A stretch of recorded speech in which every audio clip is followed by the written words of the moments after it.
वंदेहं श्रीगुरु श्रीयुता पदकमलं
संभ्रमेण काश्चित्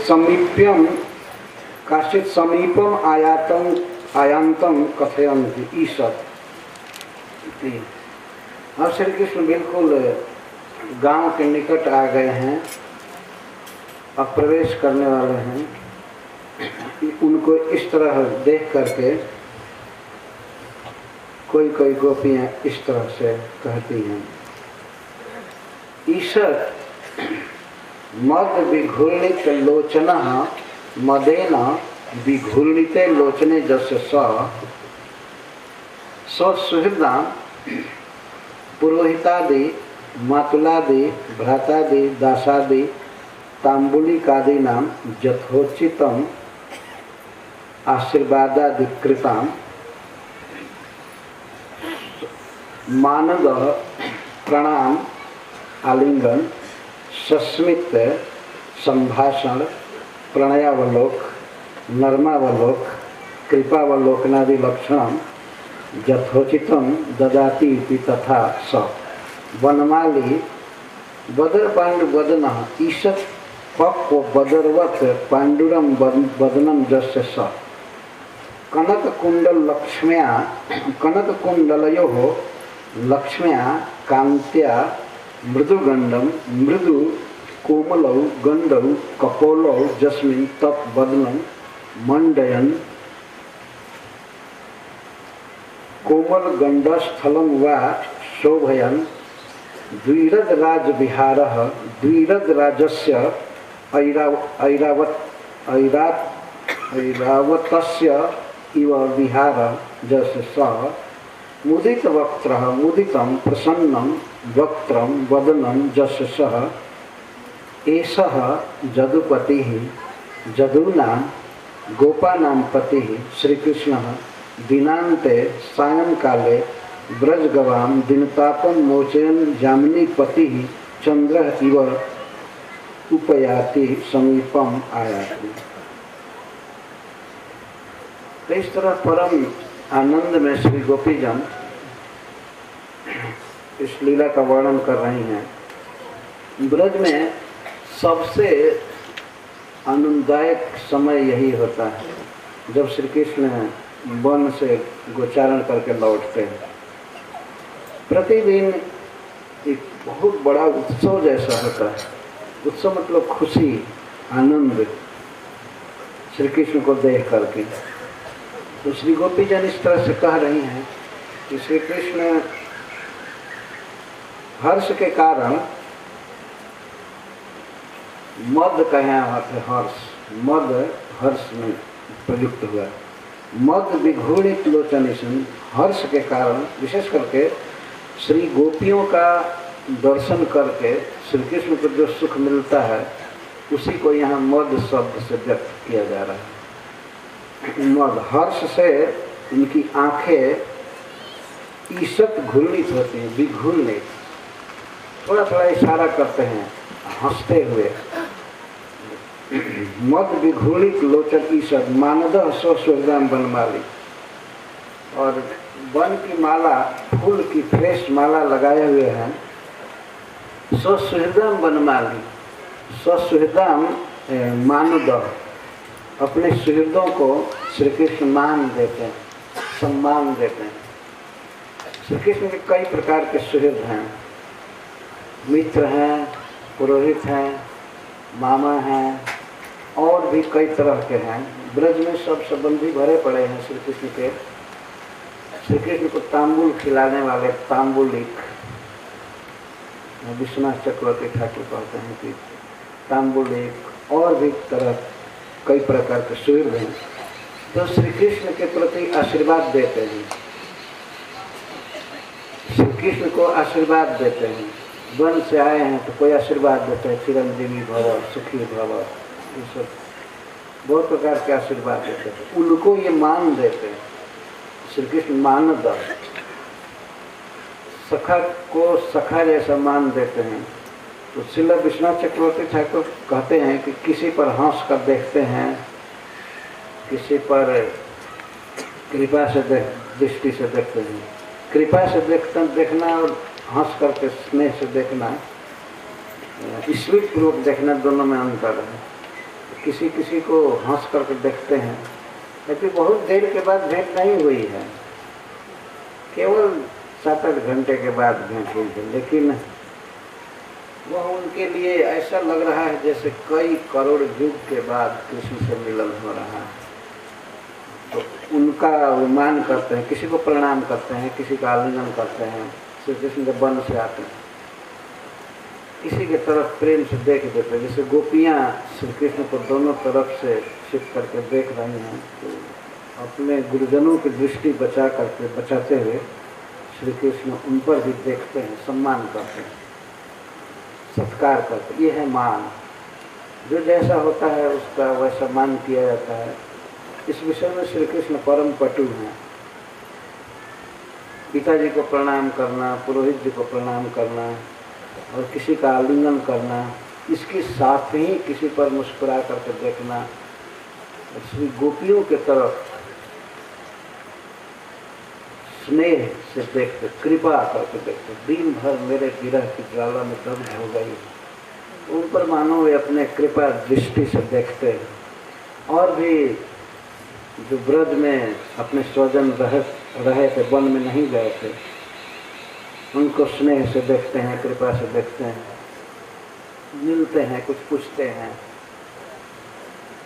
इस तरह प्रवेश कर रहे हैं। अथवा ईशत मानद, थोड़ा ही मान देते हैं।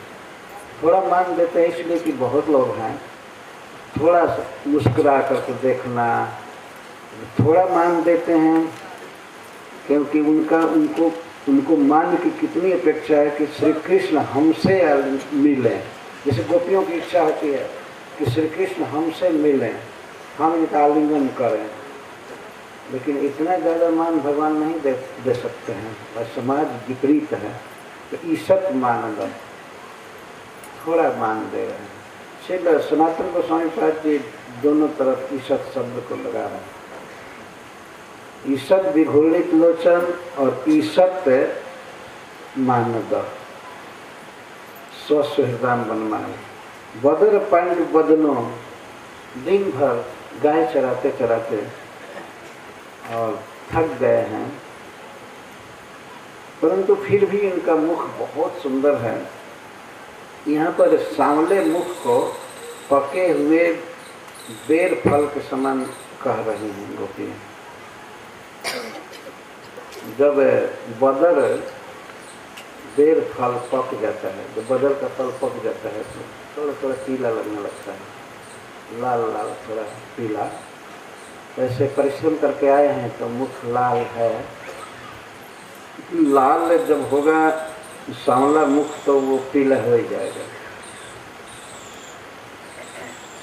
बेर फल के समान है। बदर पांडु, बदर पांडु, पांडु मतलब पीला, पके हुए बदर के समान पांडु बदन मुख, मृदुगंधम, जिस बदन में, जिस मुख में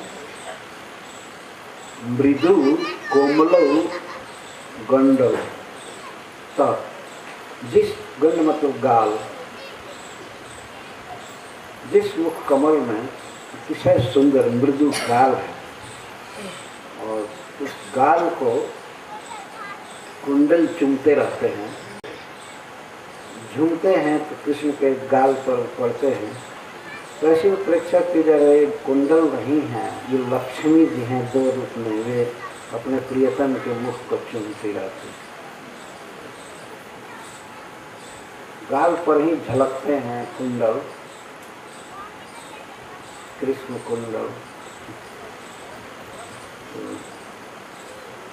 कनक कुंडल लक्ष्म्या मंडयन, श्री कृष्ण अपने दोनों गाल को और अधिक सुंदर करते रहते हैं।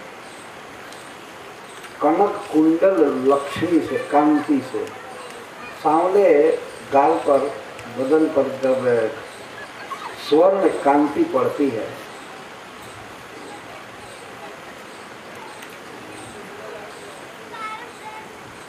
तो एक विशेष प्रकार की छटा होती है। क्योंकि कुंडल हिलते रहते हैं, अतः कई प्रकार के रंग बनते रहते हैं और प्रकाश पड़ता है। तो इस तरह से श्री गोपियाँ वर्णन कर रही हैं, कनक कुंडल की लक्ष्मी से, कांति से अपने मृदुगंड को, मृदुगंड जिसमें है, दो गाल हैं, तो ऐसे मुख को, बदन को मंडन, श्री कृष्ण का मुख कमल और सुंदर लगता है। और जदुपति द्विरज राज विहार, जदुपति, जदव गोपा एवं यहाँ पर गोपों के लिए ही है जदु शब्द का प्रयोग किया गया। वास्तव में गोप भी जादव हैं, एक ही वंश से जदु महाराज और ये नंद महाराज हैं। तो यहाँ पर जदुपति जो कहा गया है वो है मधुपति, अर्थात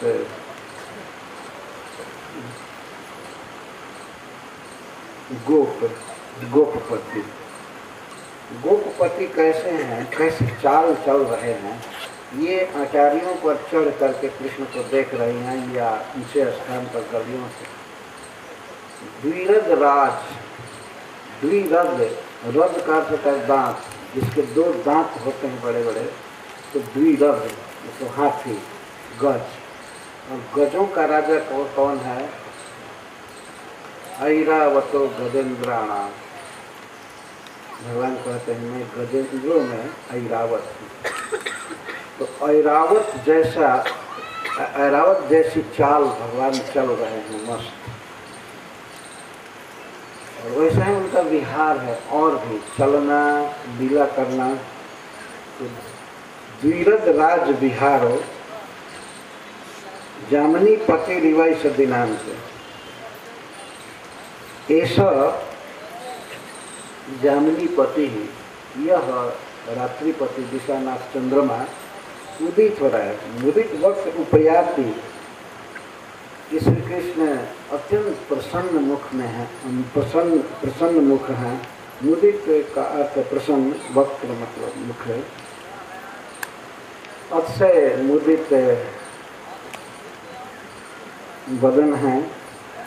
ऐसा उपयाति, निकट आ रहे हैं, निकट आ रहे हैं। उपकार से निकटम, याति मतलब आ रहे हैं, निकट आ रहे हैं, निकट आ रहे हैं।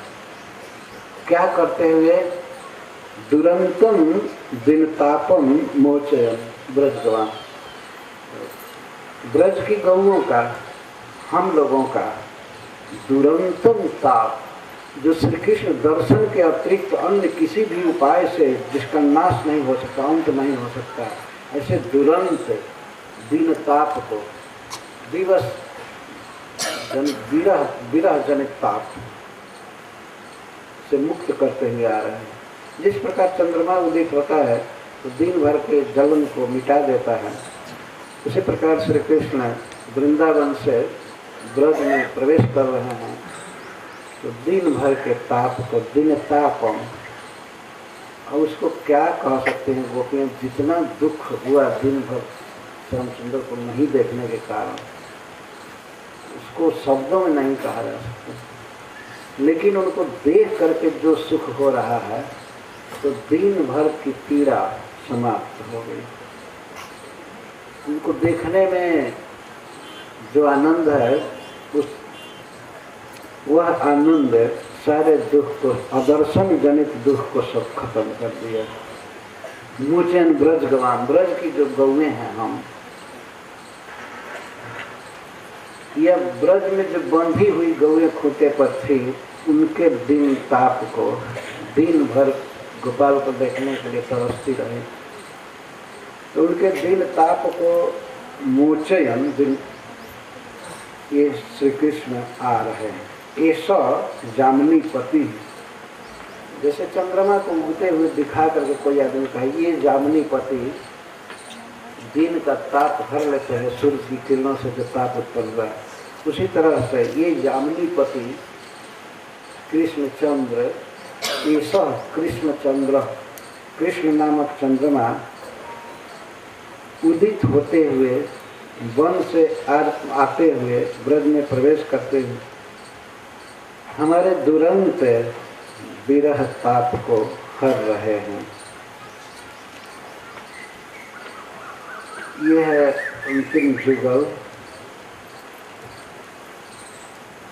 दिन तापम दिने तद विश्लेषजम तापम मोचयन समय जामिनीपति चंद्र इव उपयाति समीपम आयाति उदयते। इस लीला को कई भक्तों ने, कवियों ने गाया है कई तरह से। सबसे अधिक पदों में श्री सूरदास जी गाए हैं और परमानंद दास अष्टछाप के महाकवि हैं।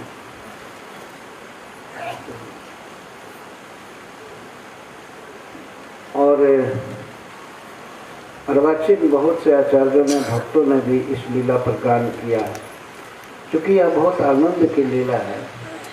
सामने श्री कृष्ण आ रहे हैं, उनका दर्शन हो रहा है, तो इस उल्लास में गोपियों के सुख को देख करके बहुत से कवि गान किए, जिसमें रसखानी जी का नाम इस लीला को गाने में बहुत आगे है। और हम लोग बहुत वर्षों से उनके पद को गाते रहते हैं। इस पुस्तिका के जो ब्रजभाषा सेक्शन में पहला पद है वो है, वही है ना, 27 पृष्ठ पर है। इसको थोड़ा गाएंगे। गोरज विराजे भाल लहलई बनमाल, गोरज विराजे भाल लहलई बनमाल। इसमें खुर रजह छुरित स्रक, श्री कृष्ण की माला पर धूल पड़ी हुई है, गायों के खुर से उड़ी हुई है, चेहरे पर है, केस पर है। तो ये सखियां गा रही हैं आपस में।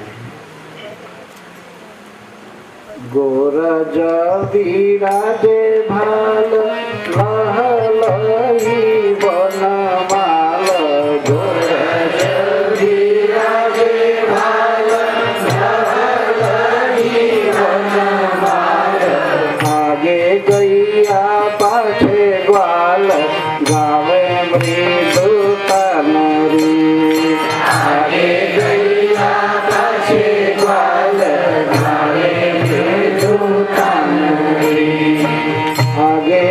गैया पाछे ग्वाल गावे मृदु तानरी। गावे गैया पाछे ग्वाल गावे मृदु तानरी। ऐसी धूप मधुर मधुर वैसी कैसी धूली बांसुरी की मधुर मधुर तैसी। बंक छितवनी मृदु मंद मुस्कानी रे। बंक छितवनी मंद मंद मुस्कानी रे। इस तरह बाल गाते हैं तो उसी तरह से श्री कृष्ण की बांसुरी बजती है। कैसी धुनी बांसुरी की मधुर मधुर वैसी कैसी धुनी बांसुरी की मधुर मधुर वैसी। पंख छितवनी मृदु मंद मुस्कानी रे। पंख छितवनी मृदु मंद मुस्कानी रे। कदम बिकप के निकट तट के आयो। कदम बिकप के निकट तट के तट। अग्नि के तट जमुना जी के किनारे आ गए हैं। जमुना जी के किनारे ही पानी आदि की सुविधा से गांव बसता था। कदम बिकप के निकट तट के आया। कदम बिकप के निकट तट के आया। हट चढ़ी चाही दीप पट फरानी रे। हट चढ़ी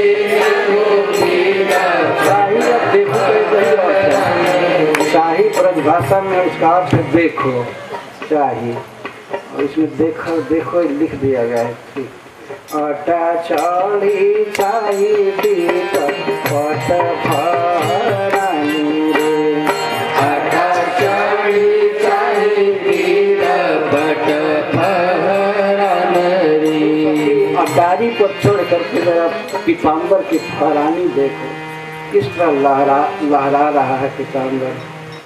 रस बरसावे ताना तपना बुझावे नैना। रस बरसावे ताना तपना बुझावे नैना। काननी सिरावे वह आवे रस खानी रे। काननी सिरावे वह आवे रस खानी रे। गोर विराज माल लहलई बनमाल। गोर विराज माल लहलई बनमाल। आगे गैया पाछे ग्वाल गावे मृदु तानरी। आगे गैया पाछे ग्वाल गावे मृदु तानरी। कैसी धुनी बांसुरी की मधुर मधुर वैसी। कैसी धुनी बांसुरी की मधुर मधुर वैसी। पंख छितवनी मृदु मंद मुस्कानी रे। पंख छितवनी मृदु मंद मुस्कानी रे। कदम बिकप के निकट तट के तट। कदम बिकप के निकट तट के तट। पट चढ़ी देखू दीप पट फरानी रे। पट चढ़ी देखू दीप पट फरानी रे। रस बरसावे ताना तपना बुझावे नैना। रस बरसावे ताना तपना बुझावे नैना। बरसावे तो न सपना बुझावे नैना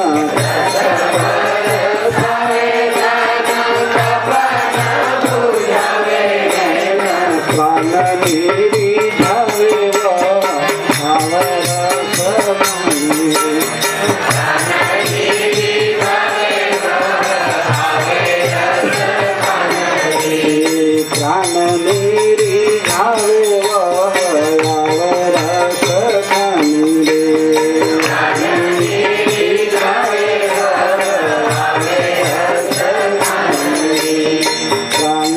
मेरी झावे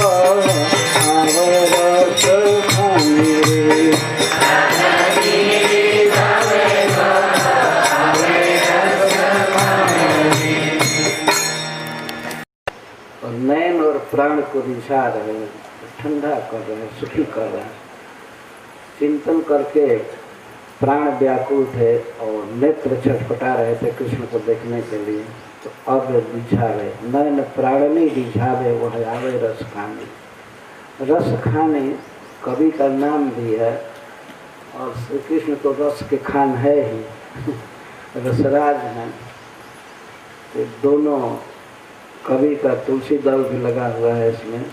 कवि का नाम जब पढ़ता है तो उसको तुलसी कहते हैं, कवि अपना नाम लेता है।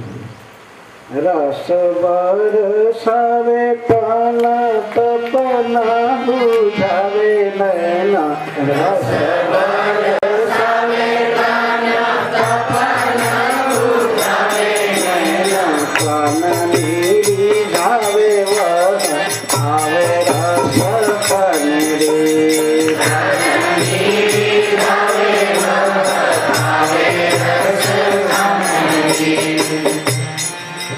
भारतेंदु हरिश्चंद्र जी एक पद में वन से आंवली लीला, सांझी लीला का वर्णन कर रहे हैं। प्रायः श्री भगवान इसी राग में बांसुरी शाम को बजाते हैं, तो गौरी राग कहते हैं। ऐसे ही मिलजुल राग में बांसुरी बजाते। सांझ समय ग्वाल बाल, सांझ समय साज सज, ग्वाल बाल साथ लिए। सांझ समय साज सज, ग्वाल बाल साथ लिए। सांझ समय साज सज, ग्वाल बाल साथ लिए। सांझ समय साज ग्वाल बाल साथ लिए। मोहना मन हरि आवत हरु हरु, मोहना मन हरि आवत हरु हरु। ये भारतेंदु जी के शब्दों में श्री गोपियाँ कह रहे हैं कि मोहन मन को हरते हुए हरू हरू धीरे धीरे आ रहा है, गजगति से आ रहा है।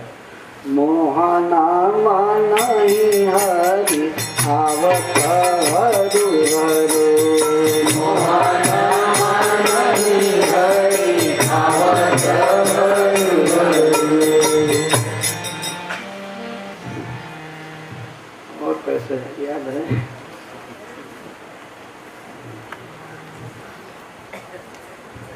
जैसे कि कल रुक गए तुमने देख किनारे।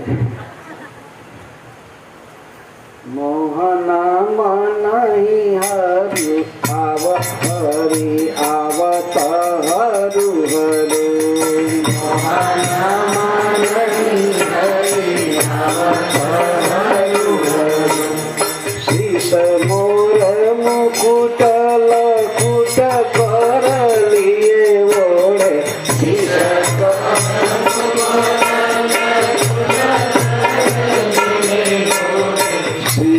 मोर मुकुट लकुट कर लिए ओढ़े, मुकुट लकुट कर लिए ओढ़े। पीता ऊपर न जाने टाँके चारू गोखरे, पीता ऊपर न जाने। पीताम्बर ओढ़े, ओढ़े मतलब तो बस डालें फहरा रहा है हवा में। उड़ने का सब समय अर्थ ऐसे चादर जैसा उड़ना नहीं होता। डाले है पीताम्बर ओढ़े पीता ऊपर न जाने आंखें चारू गोखरू पीता ऊपर न जाने आंखें चारू गोखरू, जिसमें सोने की गरी की गई है पीताम्बर के किनारे किनारे।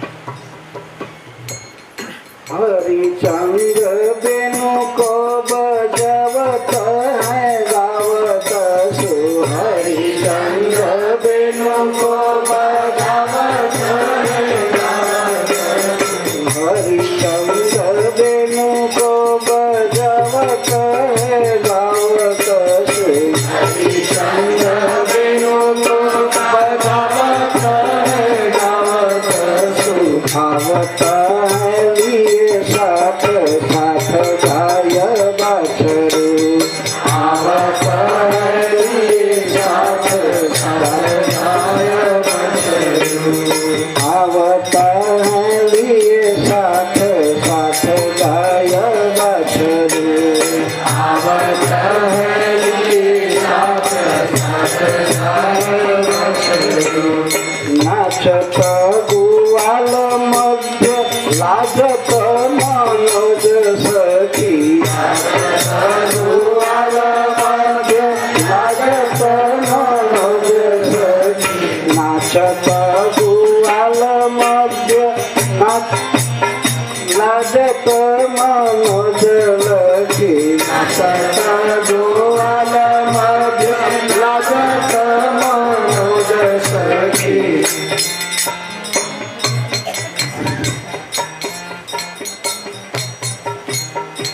नाचत गुआल मध्य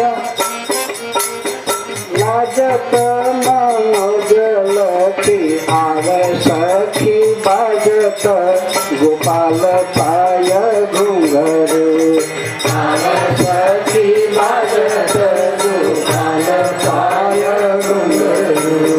नाचत गुआल मध्य लाजत मनोज लखी गुआल मध्य लाजत मनोज सखी, आव सखी बाजत गोपाल पाय घुंघरू आव सखी बाजत गोपाल पाय घुंघरू। आते आते गली में आ गए, प्रवेश कर गए।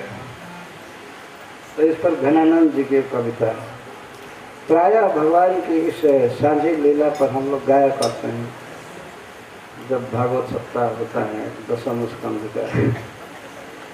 डगमग डगनी धरनी छवि के भार, डगमग डगनी धरनी छवि के भार।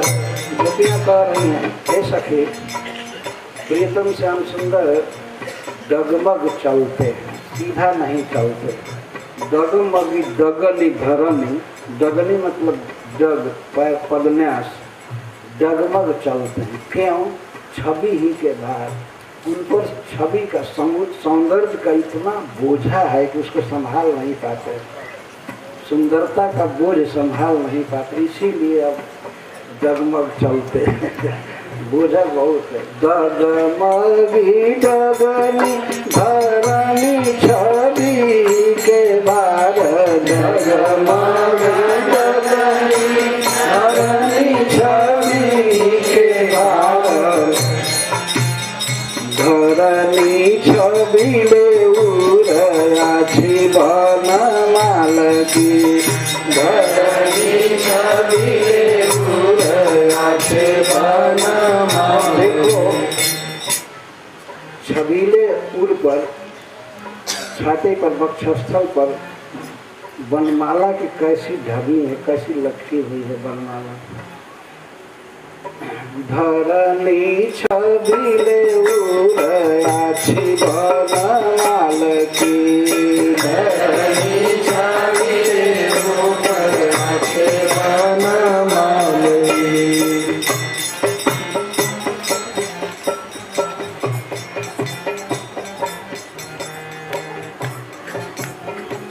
सखी को मदन वारो बदन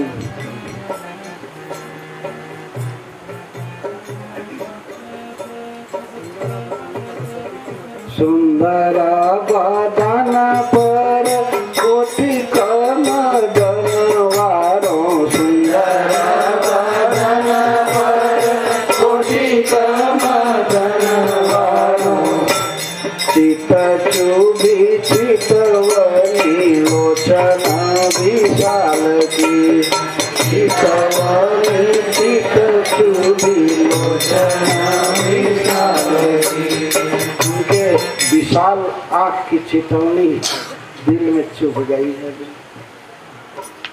लोचन विशाल की चितवनी चित चुभी चित चुभी चितवनी लोचन विशाल की चितवनी चित चुभी लोचन विशाल की। काले ही गलियाली लिखसे चकराय काले गलियाली लिखसे चकराय कहाँ कहाँ अटक भटकते ही काल की कहाँ कहाँ अटक भटकते ही काल। सखी कल इसी बेला में हमारे गली में श्याम सुंदर आ गए। काल यही गली अली निकसे औचक आए औचक आए ही करते हुए गाय किधर चली गई बछड़ा किधर गया। आपने देखा है ये क्यों गो संभालन के छल से श्री गोपी जनों को दर्शन देने के लिए उनको और खुलम खुला देखते थे हंस करके। आपने इधर मेरी गाय को देखा है इधर आई ऐसी गौएं परेशान करती हैं केवल अपनी छवि दिखाने के लिए। तो याद कर रही है कल की बात। काले यही गली अली लिख से औचक आय काले यही गली अली लिख से औचक आय कहाँ कहाँ अटक भटकते ही काल के कहाँ कहाँ अटक भटकते ही काल के। अरे सखी विधाता ने ऐसा सुंदर संयोग दिया लेकिन मैं हतभागिनी श्याम सुंदर का आलिंगन नहीं कर पाई। डर रही थी कोई गुरुजन न देख ले। श्याम सुंदर बिल्कुल निकट थे।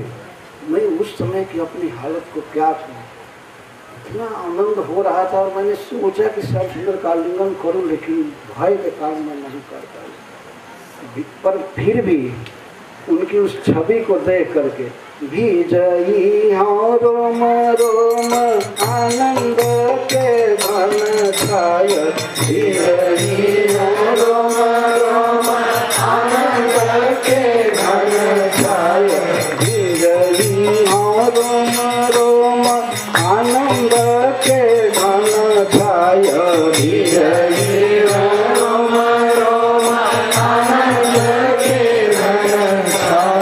बसिले गोपाल की बसिले अखिया में आवनी गोपाल की बसिले अखिया में आवनी गोपाल की बसिले अखिया में आवनी गोपाल की। गोपाल की वह आवनी किस तरह से वे आ रहे थे मुझको देखते हुए मेरे आँख में बसी हुई है अर्थात उसी छवि को आंखें देखना चाहती हैं। तो इस तरह से ये गोपियों के दिन भर के विरह ताप को दूर करते हुए श्री कृष्ण परम उत्सव से ब्रज में प्रवेश करते थे। सबको बहुत आनंद होता था। प्रतिदिन एक महान उत्सव एक महान सुख का दृश्य उपस्थित होता था और इस तरह से श्री कृष्ण ब्रज में प्रवेश करते थे। वन में जब प्रवेश करते थे तो वनवासियों का आनंद बढ़ता था। वृक्ष लता प्रफुल्लित होते थे खग मृग और ब्रज में आने पर ब्रजवासी गांव में रहने वाले लोगों का आनंद बढ़ता है। इस तरह श्री कृष्ण उधर भी आनंद देते थे, परंतु जिधर एक तरफ आनंद देते थे उधर विरह, दूसरे तरफ विरह में ऐसा, परंतु उनके मिलन का सुख सब समान कर देता था। बल्कि कभी कभी मिलन का सुख इतना ज्यादा होता था कि विरह के दुख का आसमान नहीं रहता। मुझे दिन तापन, दिन भर के विरह ताप को दूर करते हुए ये चंद्रमा उदित हो रहा है। प्रायः भगवान के स्वरूप की तुलना चंद्रमा से की जाती है। इसलिए कृष्ण चंद्र, रामचंद्र, गौरचंद्र, चंद्र है। गौरचंद्र में क्या चंद्रत्व है, सौंदर्य तो है ही, लेकिन वे अंधकार का नाश किए, जीव की वासना, सांसारिक वासना का नाश किए, कृष्ण प्रेम वासना भर दिए, अज्ञान तम का नाश किए। और श्री कृष्ण विरहज ताप को दूर करो, दिन भर के ताप को दूर। वैसे अज्ञान नाश तो सभी स्वरूपों में है। भगवान श्री कृष्ण को देख करके उनका ज्ञान होता है और प्रेम बढ़ता है, तो स्वाभाविक है। परंतु श्री चैतन्य महाप्रभु का विशेष ये कार्य है जीवों के अविद्या, अज्ञान, वासना आदि का नाश कर देना। कैसे नाश करते हैं? दो अस्त्र हैं भगवान चैतन्य महाप्रभु के साथ। संगोपांगास्त्र पार्षदम, अंग, उपांग, अस्त्र और पार्षद, चार के साथ वे अवतार लेते हैं। तो अस्त्र है भगवान नाम और श्रीमद् भागवतम, तो चैतन्य चैतन्य में लिखा गया।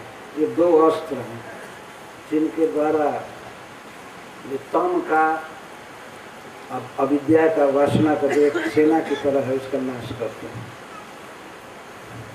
और उनके अंग श्री नित्यानंद कर हैं,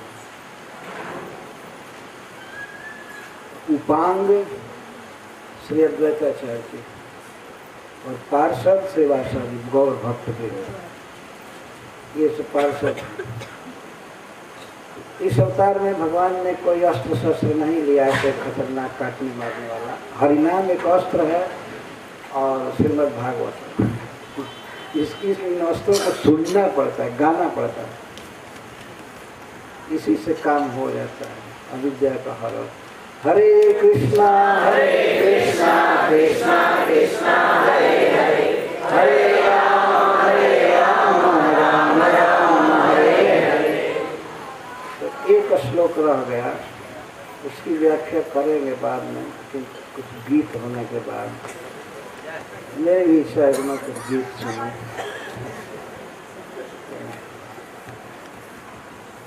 श्रीमद्भागवत महापुराण की जय। जय जय श्री राधे, जय जय श्री राधे, जय जय श्री राधे। साईं गौर हरि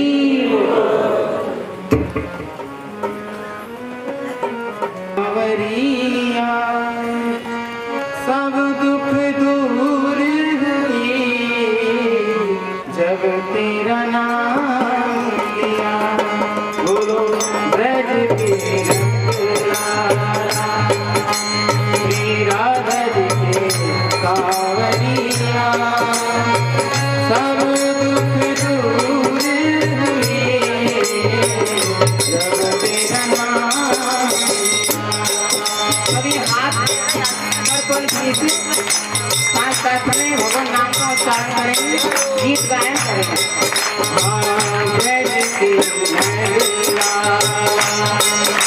श्री राधा जी के कांवरिया, सब दुख दूर हुए जब तेरा नाम लिया।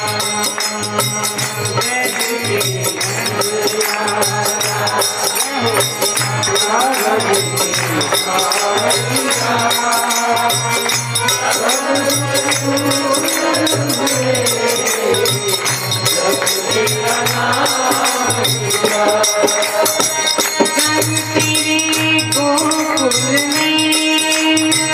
आई विपदा भारी जब तेरे गोकुल में आई विपदा भारी जब तेरे गोकुल में आई विपदा भारी कोई सारी पे सारी विपदा टारी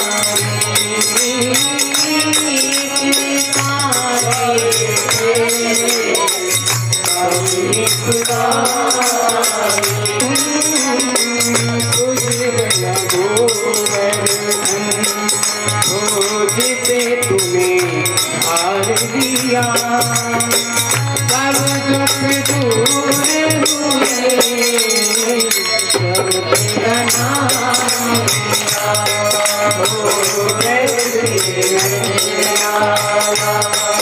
वीरा लगे सावरिया सब दुख दूर हुए जब तेरा नाम लिया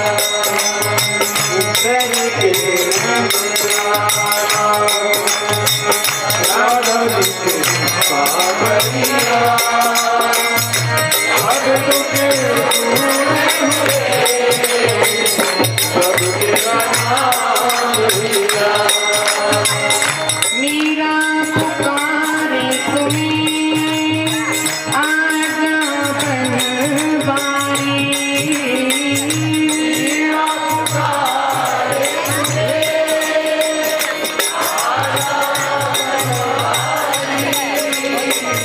मीरा पुकारे तुम्हें सुन लो नगलाना बन गया अमृत में बिन का भरा प्याला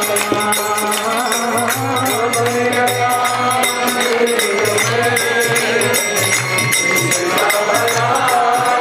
हो कौन मिटाए उसे जिसे तूने राख लिया सब दुख दूर हुए जब तेरा नाम लिया ओ बैठे महबूबा तेरा रब सावरिया सब दुख दूर हुए जब तेरा नाम लिया नैनों में श्याम बसे मन में बनवारी नैनों में श्याम बसे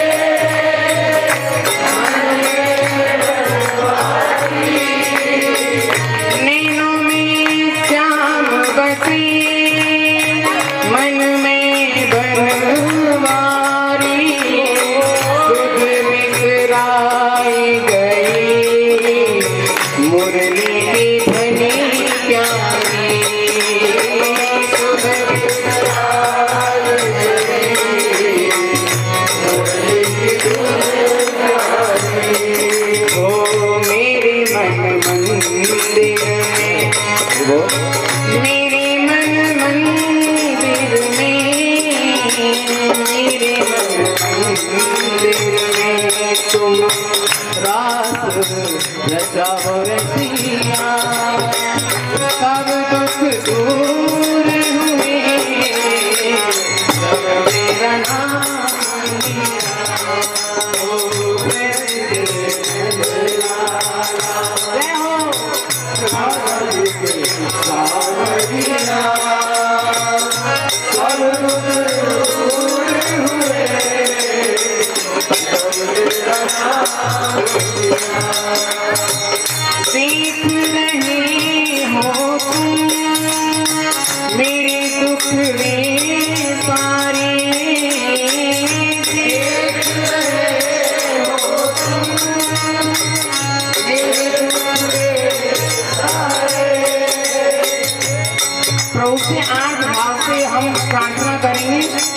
क्योंकि संसार में सभी दुखी हैं। कोई तन दुखी, कोई मन दुखी, कोई धन बिन रहे तो दास, थोड़े थोड़े सब दुखी, एक दुखी राम के दास। और जो भगवान के दास होंगे वही तो सुखी हैं। इसलिए हम अपने आप को प्रभु के चरणों में समर्पित करते हुए ये प्रार्थना करते हैं कि प्रभु आप हमारी कौन से दुख नहीं जानते, क्योंकि आप तो त्रिगुणात्मक सृष्टि में निवास करते हैं, सब कुछ जानते हैं। इसलिए देख रहे हो तुम मेरे दुखड़े सारे,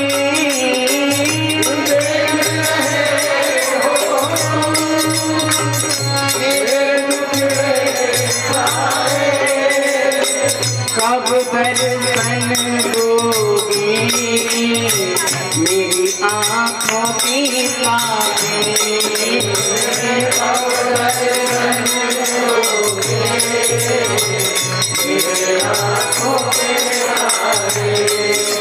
अब तो हम ये जी परमात्मा से प्रार्थना करते हैं कि प्रभु मानव जीवन में एक बार आपका दर्शन हो जाए तो ये मानव जीवन सफल बन जाए। तो मानव जीवन में आपके दर्शन हमको हो, ऐसी आप कृपा करो। और दर्शन भी किस भेष में हो, तो ये प्रार्थना करते हैं कब दर्शन दोगे मेरी आँखों के तारे, अधर पे मुरली हो तेरे, अधर पे मुरली हो, अधर पे मुरली हो, और कांधे पे कांवरिया, सब दुख दूर जब तेरा नाम। प्रेम से बोलिए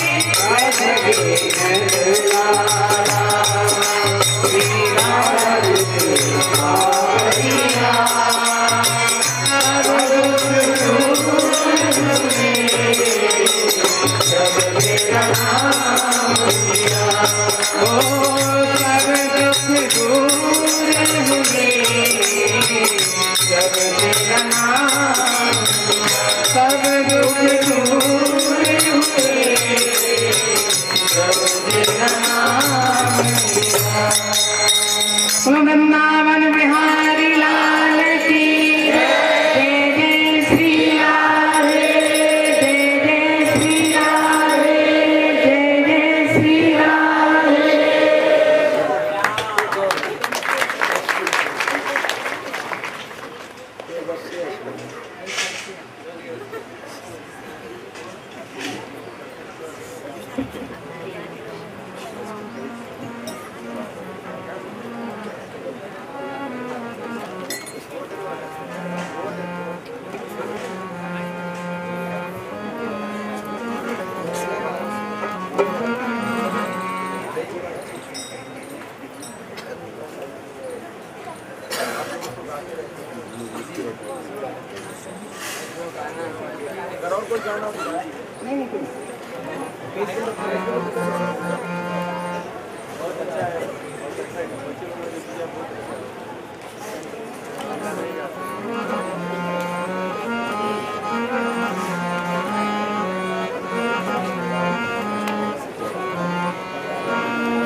थर्टी 32 नंबर पेज के कान 32 नंबर।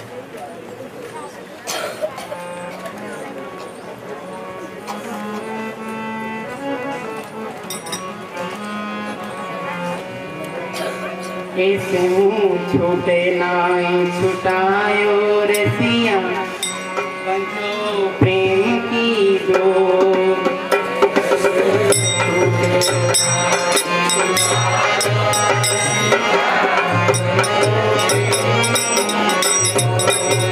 कैसे मुँह छूटे नाई छुटायो रसिया, बंधो प्रेम की डोर।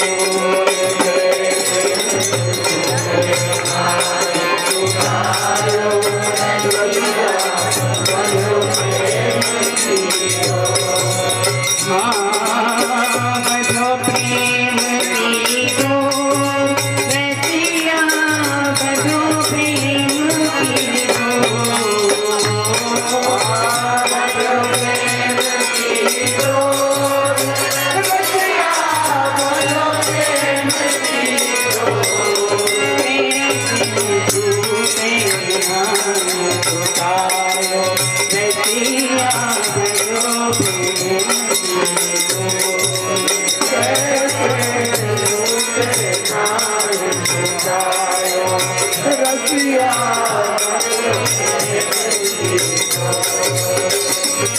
ऐसी प्रेम की घटा घटालत नाच ऐसी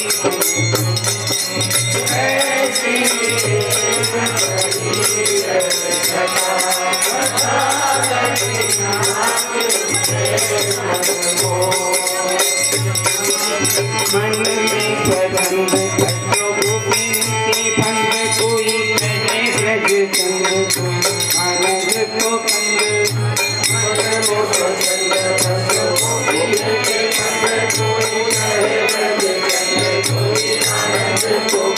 नंद यशोदा को लाल कोई ग्वारिया गोपाल कोई जगत के पाल कोई कंद को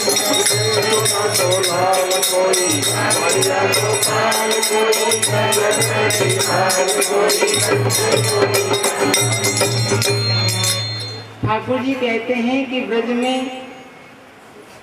मुझे प्रेम के नाम से पुकारते हैं, किंतु जो जग के भक्त हैं, क्योंकि ब्रज में और जग में तो बहुत अंतर है।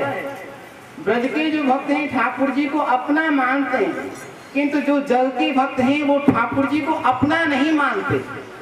कहते अवश्य है कि तुमेव माता च पिता त्वमेव, किंतु मन से नहीं कहते। मंदिर में गए, कह के आ गए, घर में अपने पिताजी से पिताजी कहने लगे, और वहां पे ठाकुर जी को माना केवल वाणी से, और यहाँ पे पिताजी को माना तो मन से। तो जग के भक्त कहते हैं, किंतु ब्रज के भक्त तो कहते ही नहीं, मानते भी हैं। बाल बाल कहते हैं, अरे ओ कन्हैया देख घोड़ा बन जा, खेलवे में घोड़ा बना लेते हैं भगवान को और उनके ऊपर बैठ जाते हैं। तो ब्रज के भक्त तो भगवान को अपना मानते हैं ना।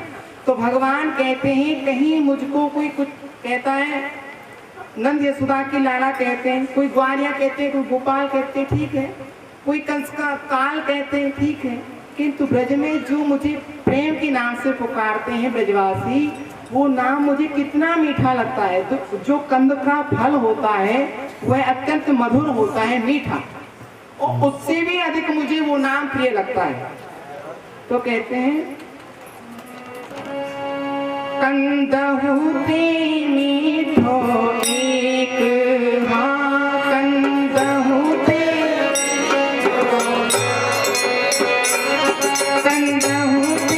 मीठो एक नाम लो प्यारो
रसिया भजो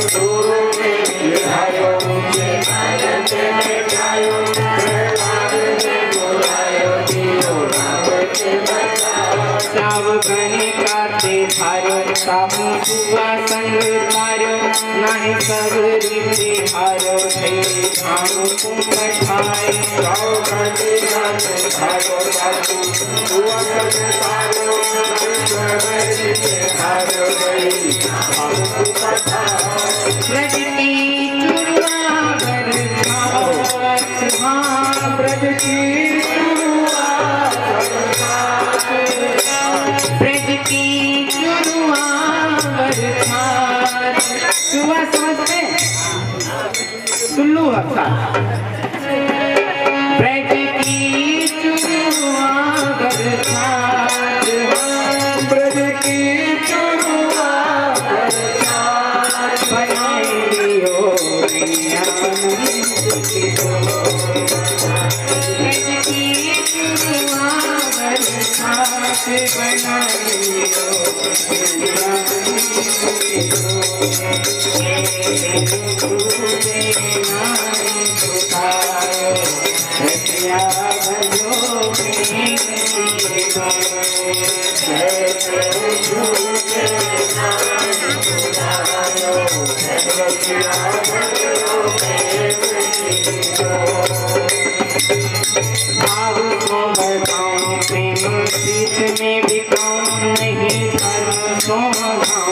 भक्ति चाहूं मैं सो बढ़ाओ प्रीत में खाओ नहीं धन को बढ़ाओ भक्ति चाहूं मैं अन्य भाव सोना में सजी भूपति को भी साग पात सो सने फल पत्र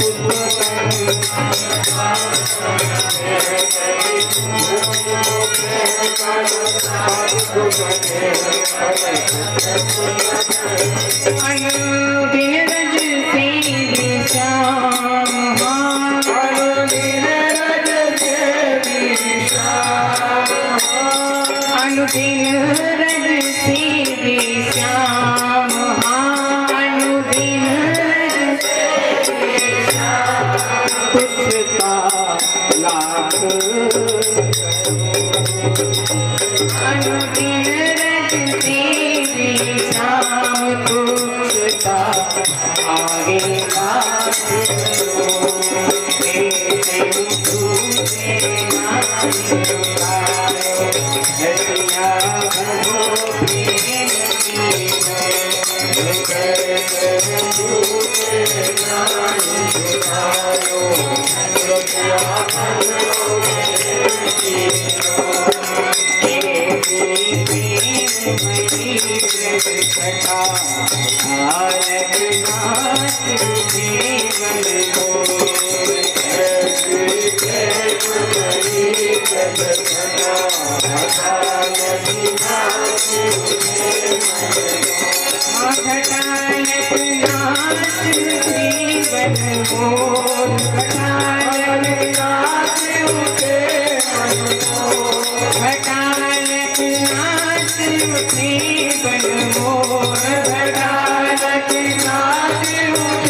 Oh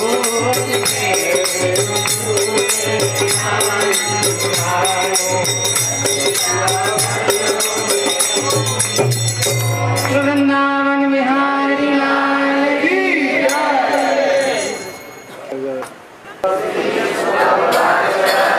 एवं ब्रजस्त्रियो राजन् कृष्ण लीला गायति रे मिरे हसुतच्चित्तः तन्मनस्का महोदया।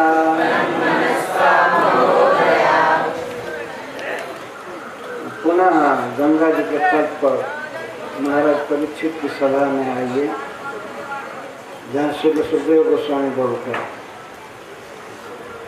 श्री शुक उवाच हे राजन तच्चित्तः तस्मिन् श्री कृष्णे चित्तं चेतना जीवितं जासंता तन्मनस्का तस्मिन् मनः जासंता महोदया महान उदय उत्सव जासंता ब्रजस्त्रिय अहसु तद विरहमयेषु अपि दिनेषु एवं विरह दुःखेनापि उक्तानुरूपेण कृष्ण लीला गायति कृष्णस्य लीला अनुगायन्त्यः किंवा नु अहो कृष्ण लीला एव गायति गायन्त्यः गोप्यः रे मिरे जात निर्वृत्ति प्राय बभूव।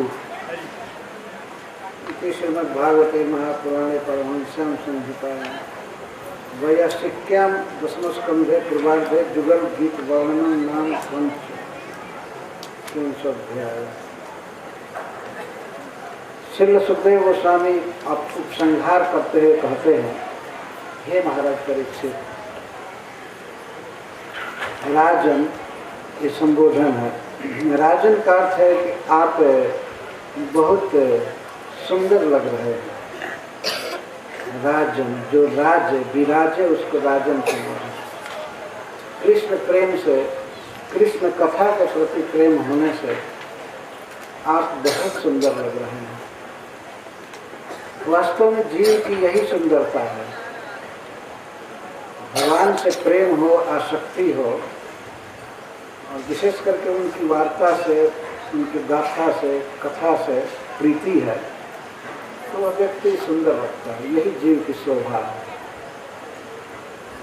तुम्हारे परीक्षित राज्य त्याग चुके थे, अनशन व्रत लेकर गंगा जी के तट पर बैठे हैं और कई दिन से, लगभग 5-6 दिन से, 4 दिन से उपवास चल रहा है उनका, पानी भी नहीं पिए, लेकिन फिर भी वे बहुत सुंदर लग रहे हैं।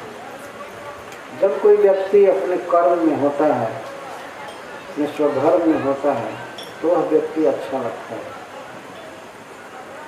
जीव का स्वधर्म है भगवान की भक्ति करना। भक्ति में प्रथम श्रेष्ठ भक्ति है श्रवण, श्री कृष्ण के विषय में सुनना। महाराज परीक्षित तन्मय होकर के इस कथा को, ये गोपिका जुगल गीत को सुन रहे हैं। अंत में संबोधन करते हैं श्री सुखदेव गोस्वामी, हे राजन।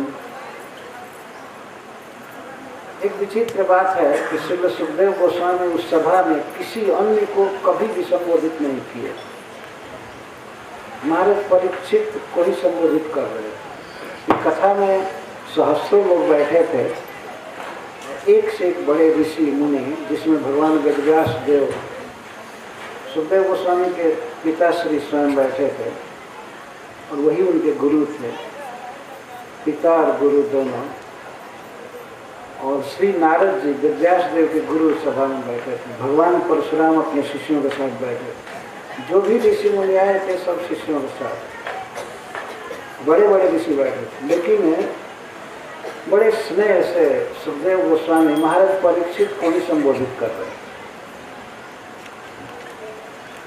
समग्र श्रीमद्भागवत में देखिए, ऐसा कभी नहीं संबोधित करते हैं कि हे सभासदों, हे ब्राह्मणों, जबकि सूत गोस्वामी संबोधन करते हैं विप्राहा, जब सौनक जी का संबोधन करते हैं, लेकिन इसके साथ साथ नैमिषारण्य में एकत्रित ब्राह्मणों को भी, साधुओं को भी वो संबोधित करते रहे। लेकिन श्री सुखदेव गोस्वामी महाराज परीक्षित पर ही दृष्टि है, स्नेह से देखते थे। तो कहते हैं श्री गोपियाँ कैसी थी? तच्चित्ता तस्मिन् श्री कृष्ण एवं चित्तम चेतना जीवितम जसंता। श्री कृष्ण में ही उनका जीवन था, श्री कृष्ण से ही जी रही थी। चित्त का यहाँ पर अर्थ चेतना, सनातन गोस्वामी जी, चेतना जीवन पर श्री कृष्ण के साथ होकर के ही जी सकते थे। भले मछली जी जाए बिना पानी के, सर्प बिना मणि के जी जाए, लेकिन गोपियां बिना कृष्ण के जी नहीं सकती। कृष्ण ही उनके जीवन है। तच्चित्त का और तन मनस का श्री कृष्ण में ही उनका मन रमता है। श्री कृष्ण की लीलाओं में ही मन सुख मानता है और महोदया है। इस तरह से महान उत्सव में वे हुई। महोदया, महान उदय, उदय का अर्थ है उत्सव, आनंद, उत्कर्ष, सुख। महान उदय उत्सव जासंता ब्रज स्त्रिय, ब्रज की स्त्रियाँ। ब्रज स्त्री श्री सुखदेव गोस्वामी बार बार कहते हैं ब्रज स्त्रिय, ब्रज की स्त्रियाँ। ब्रज की स्त्रियाँ मतलब श्री गोपियाँ, जो सहज ही प्रेम स्वरूपी हैं, सहज प्रेममयी हैं, श्री कृष्ण प्रेममयी। वे इस तरह से दिन में श्री कृष्ण से विरह होता था, उस विरह दुख को इस तरह कृष्ण की लीला गा करके पार करते। शुरू में भी सुखदेव गोस्वामी ने ऐसी बात कहा, बड़े कष्ट से दिन बिताते थे। एवं विरह दुखेन अपि उक्त अनुरूपेण कृष्ण लीला गायति। विरह के दुख में होते थे, लेकिन लीला का ऐसा आकर्षण है। कृष्ण लीला भी लगभग कृष्ण जैसी सुख देने वाली। लगभग मैं गलती बोल दिया, पूरा कृष्ण स्वरूप है। तो कृष्ण का संग होने पर, उनका दर्शन होने पर जो सुख मिलता है, वही सुख उनकी लीला गाने पर भी मिलता है। जो सुख हो तो गोपाल नहीं गाय, सो सुख हो तो जपतप किन्ने कोटिक तीरथ न्याय। सूरदास जी लिखते हैं कि जो सुख है गोविंद के गान में होता है, उनकी लीला गाने पर, वह सुख जप में, तप में, जप मतलब भगवान नामांतर, भगवान नाम के अलावा मंत्र वैदिक सब जप, सो सुख हो सो नहीं हो जप तप किन्ने कोटिक तीर्थ न्याय। और एक तीर्थ नहीं करोड़ों तीर्थों में डुबकी मार, वो सुख नहीं मिलता। बल्कि तीर्थों में कभी कभी ठंडा मार देता है, सुख चाहिए। जो सुख हो तो गोपाल गाय। कृष्ण के विरह में झुलसती हुई श्री गोपियां कृष्ण लीला का आधार ले रहे। कृष्ण लीला का आधार, कृष्ण लीला अनुगायती या नुगायती, नु उपसर्ग है अथवा अनुगायती, इस तरह निरंतर गाती रहती थी। अनुगायन क्या किंवा अहो कृष्ण लीला एवं गायती। नु का अर्थ अहो, अहो कृष्ण की लीला ही गाते रहते। कृष्ण उनको छोड़ करके वन में चले जाते थे, लेकिन फिर भी कृष्ण के प्रति उनका प्रेम, कृष्ण की लीला ही गाते थे। और कोई घर की बात, अपने परिवार की बात, काम धंधा की बात कभी भूल कर नहीं करती।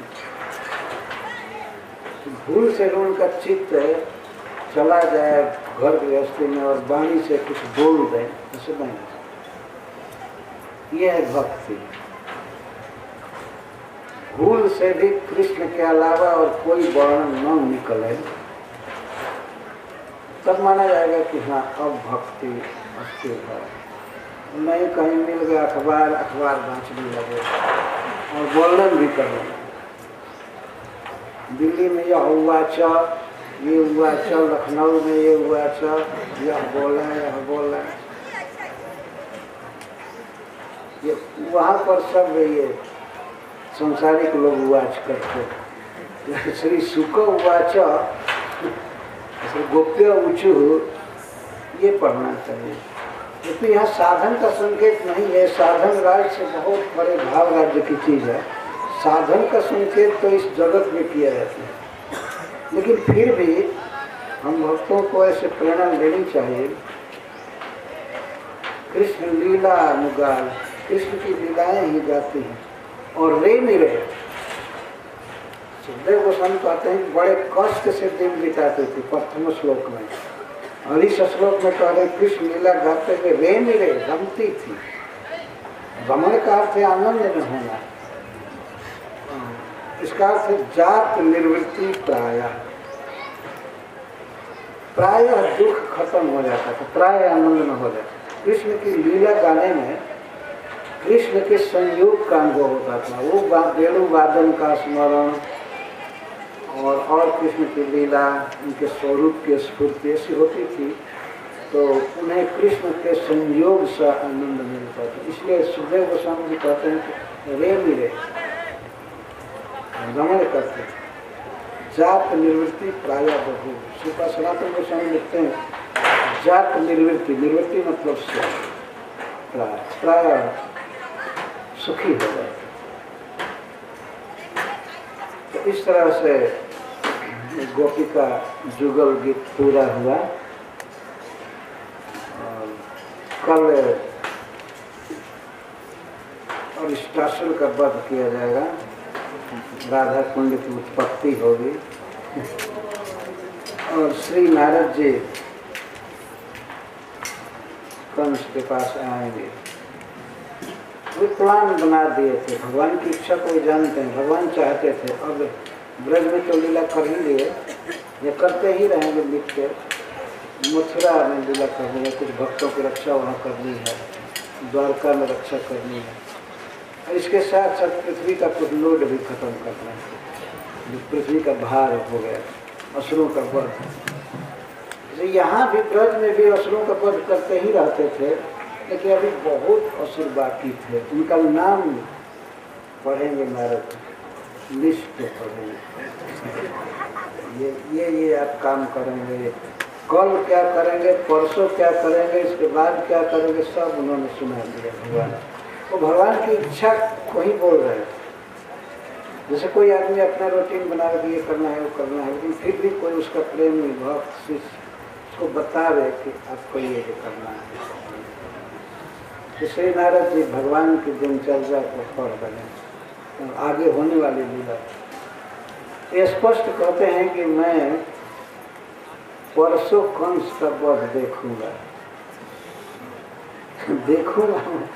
हमेशा वो दक्षा में द्रक्ष मैं देखूंगा मैं कंस का वध देखूंगा, कोला पे हाथी का वध देखूंगा, पहलवानों का वध देखूंगा, इसके बाद शंखासुर का वध देखूंगा, काल जवन का वध देखूंगा मुचकुंद महाराज के द्वारा। काल जवन और मूर नरक भौमासुर का वध देखूंगा, और मूर उसका सेनापति था भौमासुर का, ऐसे देखूंगा। फिर काशीपुर का दीपनम देखूंगा, काशीपुरी को आप जलाएंगे, और पौंड्रक का वध करेंगे, मिथ्या वासुदेव।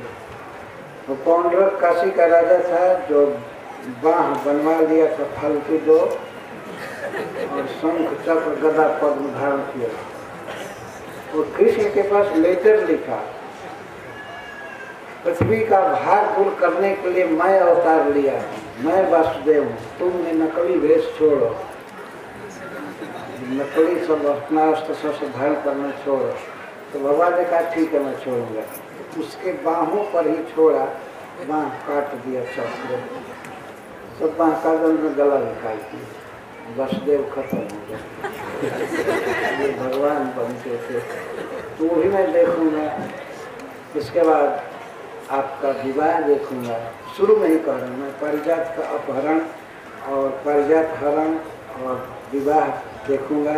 समस्त राजाओं का मान मर्दन देखूंगा रुक्मिणी जी के विवाह में। और अंतिम लीला आपकी होगी कि कुरुक्षेत्र में समस्त राजाओं को, क्षत्रियों को जुटा करके एक साथ ही पृथ्वी का भार दूर करेंगे। अर्जुन और भीम में शक्ति दे करके ये लीला में देखूंगा। और उधर वसुदेव जी को जेल में करवा करके आए कृष्ण के पास, तो बहुत भारी भय हो रहा है। कभी कहीं भगवान बंद नहीं हो गए, मेरे पिता को जेल में बंद करवा करके इधर आकर के बात बना रहा है। तो भगवान की स्तुति किए हैं। श्री नारद जी भगवान के मनो अवतार हैं। भगवान के मन में जो होता है वही नारद जी करते हैं, दूसरा कुछ नहीं करते। तो स्तुति किए। तो पहले कंस के पास आएंगे, इसके बाद कृष्ण के पास जाएंगे नारद जी। कंस से प्लान बनवा देंगे कि कृष्ण बलराम को कल लाना है। ये रथ ले जाइए, अपनी जी को कहा कल आ जाना चाहिए और परसों कंस का वध होना है।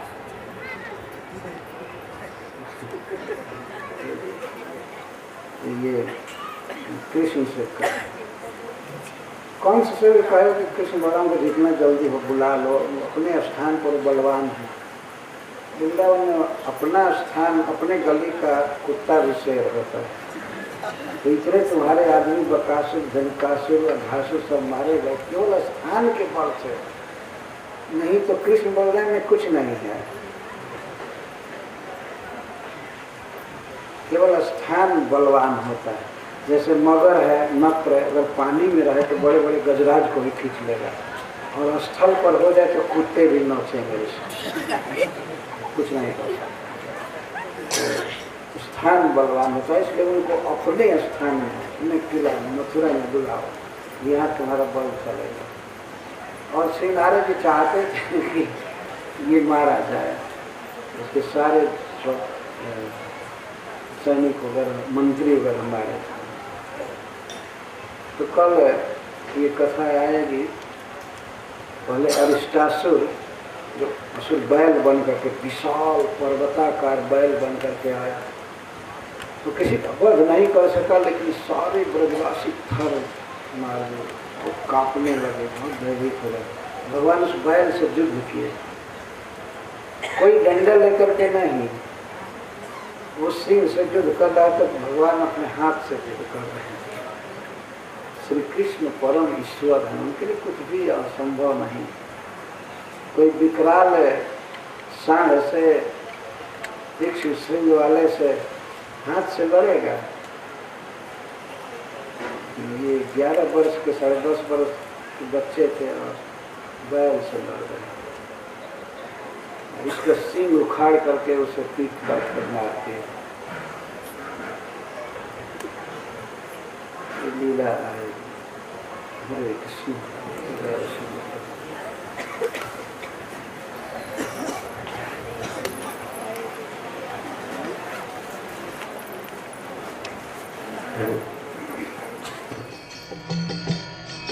Hare Krishna, Krishna Krishna, Hare Hare, Hare Rama, Rama Rama, Hare Hare. Hare Krishna, Krishna Krishna.